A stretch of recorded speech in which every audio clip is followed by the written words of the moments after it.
Hey, this is John Mathis with Mansion Entertainment. I titled this video, Do I Need a Record Deal?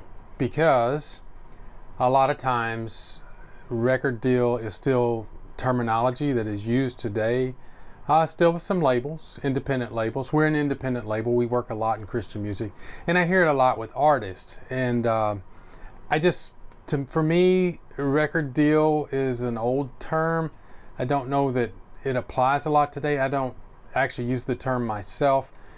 As a small independent label, I don't feel like we have record deals. We have recording relationships or distribution relationships, just because the nature of the music business has changed so much, and it's changed how we operate. It's changed how independent artists operate, and so that changes what in the old days would have been called a record deal. And in the old days, a record deal, during the heyday of distribution, physical distribution into stores and things like that, where revenues could be made back quicker and money could be earned more easily if a label invested in that. You know, it was kind of a recording contract, a record deal.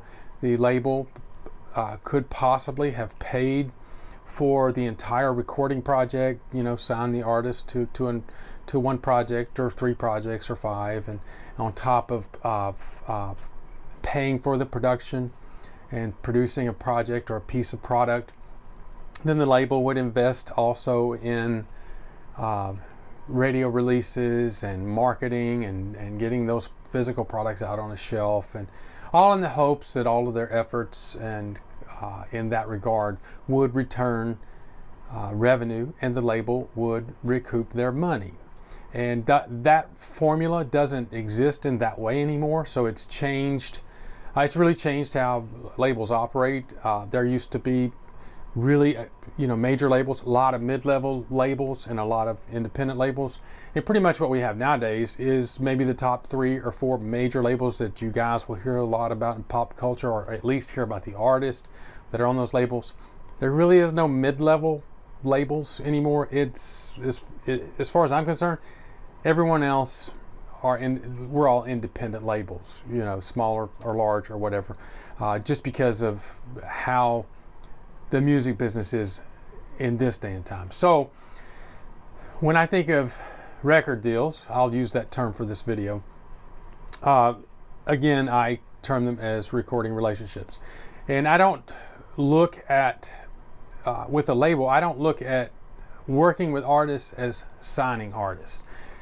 And I'm sharing this information because I want you as an artist, if you're an artist, and we work a lot in Christian music, if you're a Christian music artist, it's great to be creative and it's great to think that way, but you also have to think in terms of relationships that you may need to have, how they would work for you, how they would benefit for you if they are with a record label or if not, in order to grow what you do.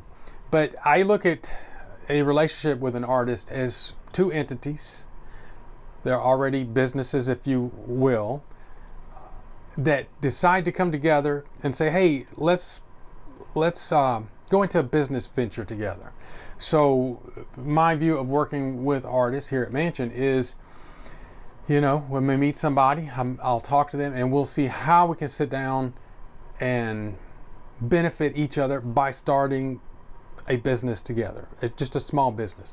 And that business may involve recording a project. It may involve distribution of a project, but that's our business together. We're both business partners in regard to that endeavor. And I have a friend, producer, friend George Hare, who has a quote he's used for years. And he just says sometimes, well, what are they bringing to the party? Anytime he's about to get involved in something. It's a great question. What are you bringing to the party? So it's a question that both on this side of the fence and on the other side of the fence, labels and artists have to ask when they sit down together to work out a recording relationship or distribution relationship. What is the label bringing to the party in regard to the business venture together? What is the artist bringing to the party? And if you could remove the concept of music from business, from a business endeavor together. And just think about it as any business. Anytime you're going to go in business with someone and have a business partner, that's what you look at. You know, is this business partner, what are they bringing? Are they bringing money to the relationship or to this business endeavor? Are they bringing a client list, or do they have a lot of connections and relationships they're bringing to the business venture?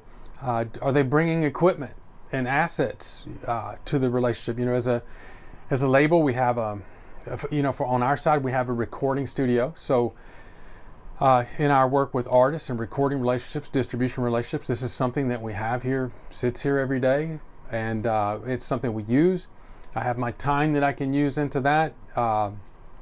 It's kind of something we bring. We have our relationships with radio, great distribution relationship for digital distribution, and some press connections and social media connections, and some other relationships in our industry that just is a byproduct from working in Christian music all these years. And so from our side, as a potential business partner, that's what we can offer, and that's what we bring a lot of times. And then from the artist side, not only us, but any label is going to look at you as a business partner. You know, there's still a lot of concept that talent is all it takes to have a successful business relationship, or just to grow to the next level. It takes I've met so many talented people over the years, and talent is a requirement, but the biggest part of the requirement is some of these things I'm talking about, what you develop on your side of the business that you can bring to the party. A lot of times the label is going to look at your dates. You know, what kind of dates have you developed? How much touring you're doing? How much product have you built up to selling in a year? You know, how many products do you have? How have you built your social media platforms? What are the followers you have on, and what platforms do you have those followers on? All those things are factors in regard to that. So, you know, so if you're looking for a record deal, there are some steps before that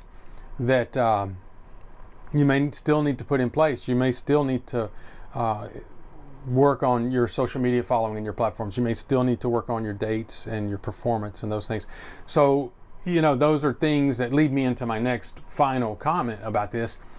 You know, a record label, we're just a collection of different departments and compartments. And even though we manage all those, you know, we're in a day and time where a lot of those things are separated out. There's independent businesses, entities out there that do those things. You know, there's independent ways to release radio singles. There's independent ways to do distribution. There's independent ways to do a lot of things that we do collectively. We've just developed the relationships and built all those things over the years. So we have that in-house, and that we utilize that. But as an artist, those are things that you can go out and kind of find a la carte. But before you look for a recording relationship, there are some things that you can find a la carte independently. You may need to find someone that can help you with social media. That can, there's a lot of tools online, and there are people in our industry that specifically work with artists to do that, to help them develop and grow their social media following. There are people that work with artists to better prepare them for performance. I've worked with some artists who've gone through that in the last few years, and they tell me they get better dates now. Their offerings or honorariums are better. Their product sales are better, just because they got with someone to help them improve what they do in a concert setting or performance setting. So help them in their business, so that maybe in some of their next steps they may want to have a business partner on a joint venture, a business venture, a recording relationship, or a record deal, if you still want to call it that. So those are some things to look at about whether you need a record deal, recording relationship. A lot of sides to the coin to that. There may be a lot of things. You may be not only a person that sings or plays well, but you may be a very technologically savvy person, and so there's a lot of things you can undertake yourself. You may have no interest in doing some of the things that partnering with someone can help get done. And so that's just where you have to look at the landscape. The bottom line is it is just a business partnership. Both parties have to benefit from it. It's not an answer or an end all or be all to what you're trying to do. No one is going to make you a star, make you successful if either side is not equally working towards making that business venture successful.